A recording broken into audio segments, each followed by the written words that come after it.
I'm author Sarah A. Chrisman. And I'm Gabriel Chrisman. And today we're going to talk about an element of American culture that has been in our conversation lately that we find very interesting. What to do with American archetypes? Yeah, well, this is the conflict between what, for the purposes of this discussion, we're calling nomads and nesters. Now, the term nesters comes from Larry McMurtry's Lonesome Dove, if you've ever read that epic Western. It's a really good one. And nesters is how the wandering cowboys in that story refer to the farmers who stay in one place. The settlers. The settlers. Yeah. Whereas nomads refers to the wandering cowboys themselves. So basically... Or any other type of wanderers or people who are sort of itinerant or who don't really have like a solid link to a particular place. Right. So for this discussion, when we're referring to nomads, we're referring to anyone who wanders, anyone who moves from place to place. So you've got your classic wandering cowboy. You've got a lot of the plains tribes. Mm-hmm. You've got also the drifters and the traveling salesmen. Yeah, and much more sort of modern archetypes. And even the people these days who simply move around following jobs. Right, right. Or following, promotion opportunities or anything else. Right. But who don't necessarily feel a solid link to any particular place. Right. And in this discussion, when we refer to nesters, we're talking about the people who stay in one place, the farmers, Or even if they don't stay in one place, whatever place they go to, they invest in. Right, They really work hard on improving it and they care about it, as opposed to just seeing what they can get out of it and then pass on. Right. So you've got the farmers, you've got the cowboys who are no longer wandering, but they've settled down. You've got a lot of the coastal tribes tended to stay in one place. So these two groups of Americans sort of defined our country. And they sort of, not just sort of, they built our country, quite literally. But as a pair. As a pair. As sort of a paired set of characteristics and archetypes, I think, is the best way to look at it. That each were valuable in their own way. Mm-hmm. And sometimes people are nomadic for one portion of their life. It's really common for people to be nomadic when they're younger, and then they settle down as they get older.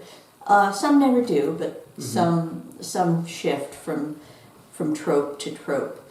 And the reason why these two archetypes were so important to American history is that we are a country that got settled.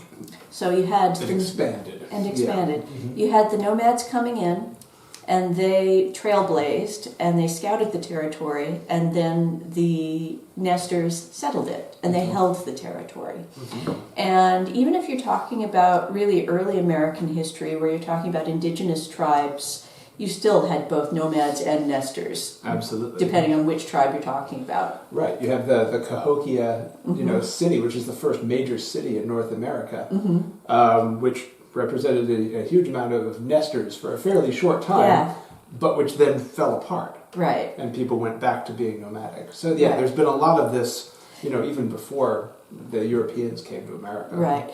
And throughout American history, you've got these situations of nomads pushing out nesters and nesters pushing out nomads. It's just, it's how American history works, even before it was written down, even before the Europeans landed here. Yeah. It's part of who we are as a culture.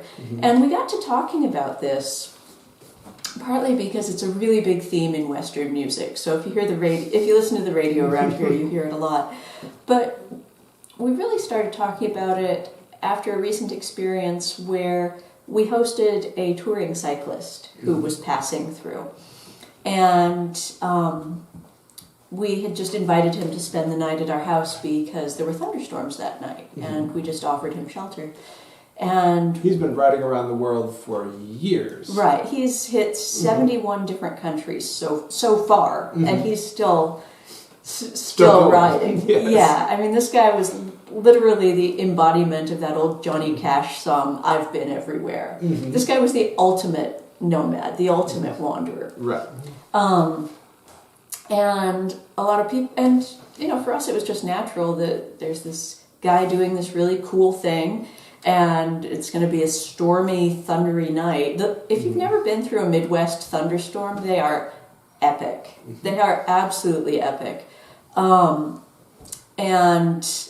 they put thunderstorms anywhere else to shame. Yes. So you don't want to be outside in one of those. And so it was just natural that we let him stay at our house overnight. But a lot of people were really surprised that we would do this. Right.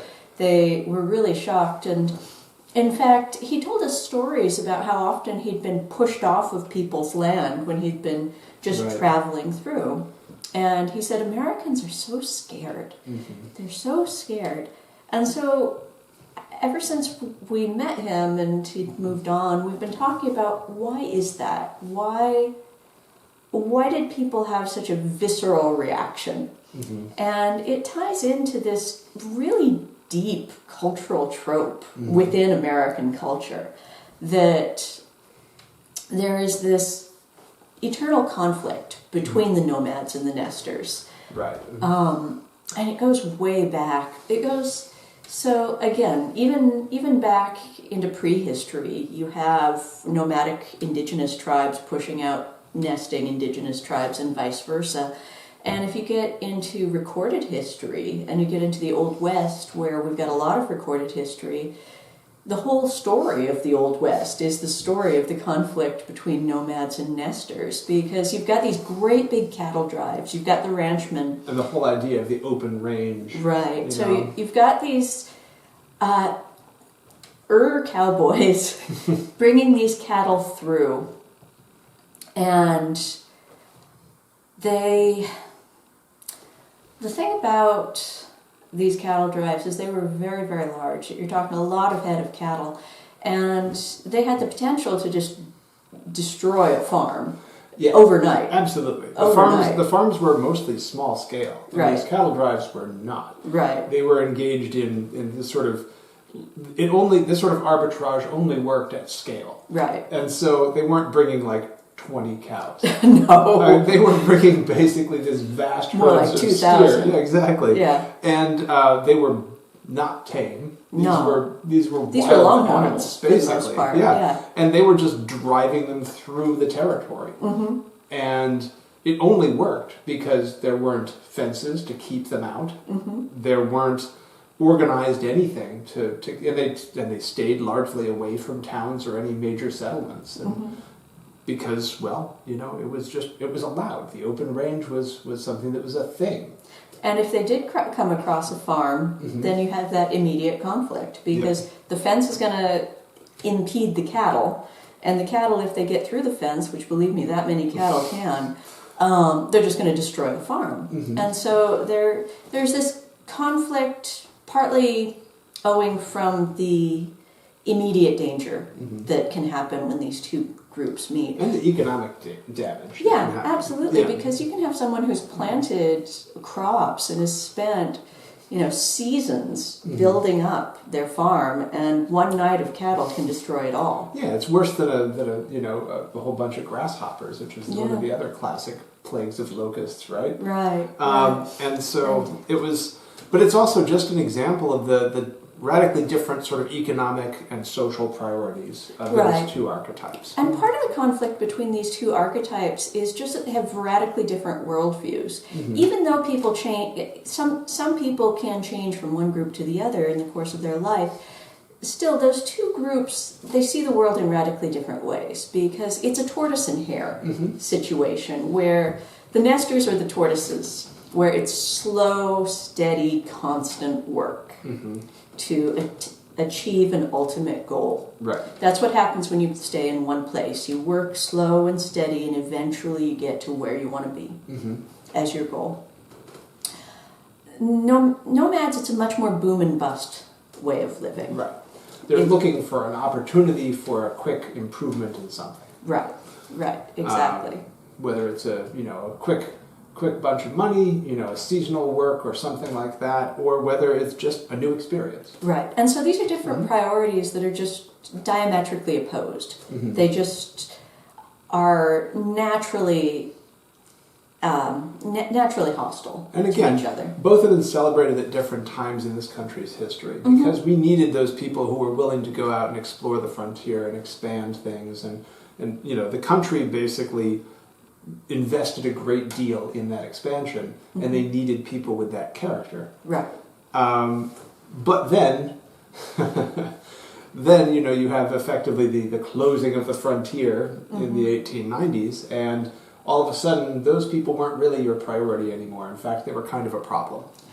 Yeah, and they got stigmatized and pushed out. Correct. And you started things like vagrancy charges that literally allowed towns to imprison or eject people who weren't basically fitting the sort of Nestor profile. Right, and that's when these nomadic people became drifters. They were no longer the heroic trailblazing scouts. They were the drifters that people didn't trust. Right. And at the more white-collar economic end of the spectrum, you get the traveling salesman. You get them. You also have the people who are very sort of aggressively upwardly mobile, who are going to move to the big city to get a more prestigious job and to move up quickly within some hierarchy in a company.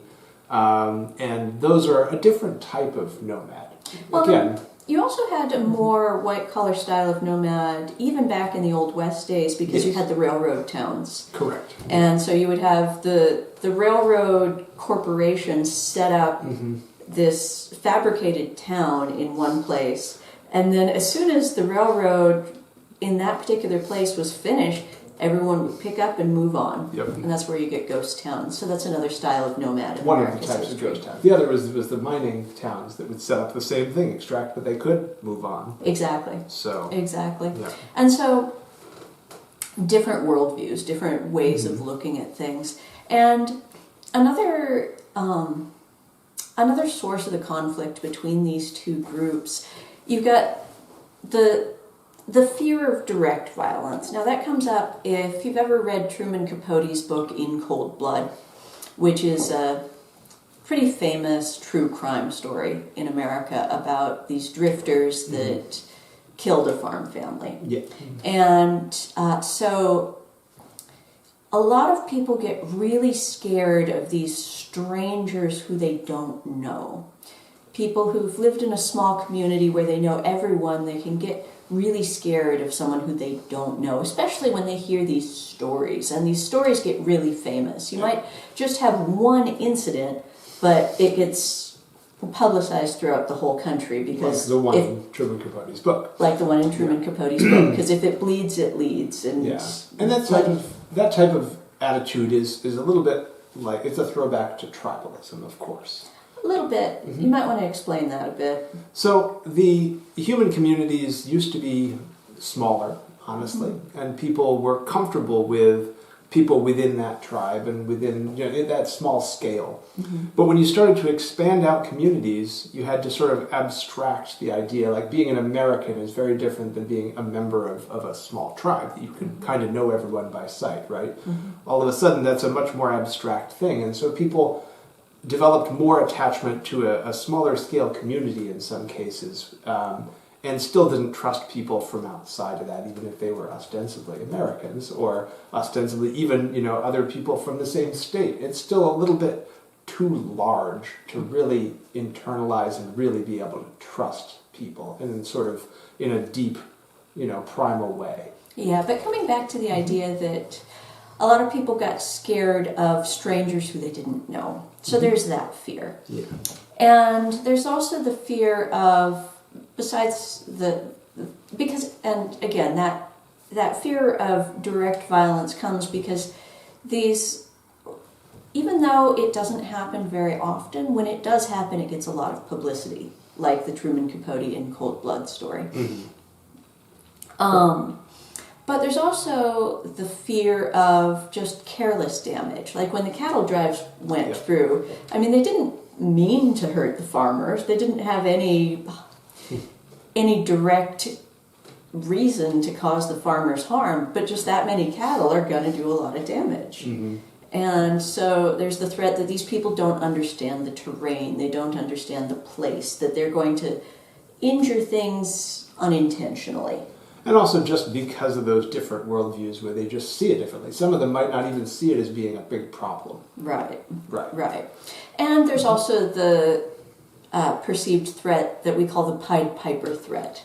The idea that these people from outside are going to put stars in the eyes of the younger generation. They're going to make them want to go away and make them want to go to the big city or just go to a different place, and that they're going to lure away your population with their stories of the greater world out there. The ultimate one of these sort of, in terms of the allure in late 19th and early 20th century America, was the circus. Yeah. Which would really, of course, come through and give people these ideas of this exotic world that might be outside their little town. Right. Yeah. Right.